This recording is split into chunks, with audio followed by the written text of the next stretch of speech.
Echoes in time. Like on a loop, repeating. This has been the explanation here and there for ghosts and apparitions that people claim to have seen or heard. If you have ever been on a ghost hunt or watched any of the paranormal programs about haunted locations, you might know what I'm talking about. And oddly, this piece crosses over into another in progress called imprinting, but as that is from a slightly different angle, I'll keep them separate. From how it is described by the paranormal folk, I took it as the following: that sometimes there is an event so shocking, tragic or ghastly that the energy and force of the event creates a sort of shock in time, as well as in what we know as reality, that it imprints the feeling or image or sound onto the fabric of time and space, to be replayed and repeated over and over, as if stuck on a loop with the same frame showing, or a record where the stylus keeps jumping on the same spot, playing the same moment over and over. So what is it that occurs when someone thinks they have witnessed something like that? There have been many stories over the years that caught my attention, and I have been very much interested in the whole subject of the paranormal for more than a few decades now. Tales of headless horsemen, women in white, ghostly battle scenes, haunted mansions and creepy walkways. And I have visited a couple of locations on ghost hunting tours to see for myself what it was actually all about and how they were conducted in real life, not just on the television. I also visited a medium as well as part of the research, again just to know how they appeared in real life, and a friend had visited this one too and said it was great, so thought why not.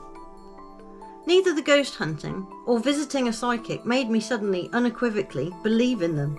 Nothing was revealed or was witnessed within the realms of the supernatural.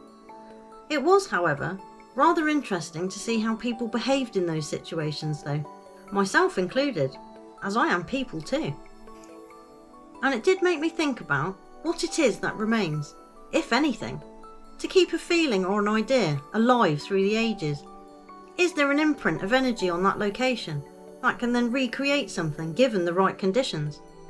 I will bring up Ouija boards here, as they have been known to be used for things like this, and again I have speculated about them.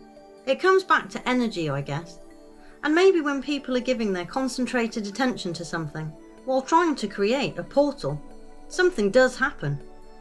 Makes me think of Stranger Things, where they created a tear in the fabric of dimensions, allowing a creature of sorts to come through, and for that world to start seeping through into the real one. Like Ghostbusters too, I guess, and the entire premise of All Hallows Eve, where the veil between worlds is at its thinnest. Or so they say.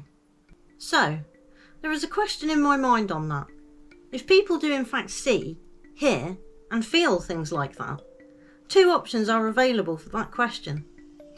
Is it an echo in time, repeating on a loop? Or is it something that is not actually dead, communicating from the other side of life, but something that is quite alive in its realm, reaching through into ours? And maybe sometimes we too can cross over into theirs. But when they come into ours, are we equipped to recognise that? Or comprehend what it is that we are seeing, finding it easier to apply a common theme or known possibility of a spectre with a tragic human past, making it easier to deal with in mind? Because if we did know that something dark and unyielding was lurking just beyond our range, pacing the perimeter of reality like a stalker looking for a way in, would we still go about our lives as comfortably as we do? I wonder.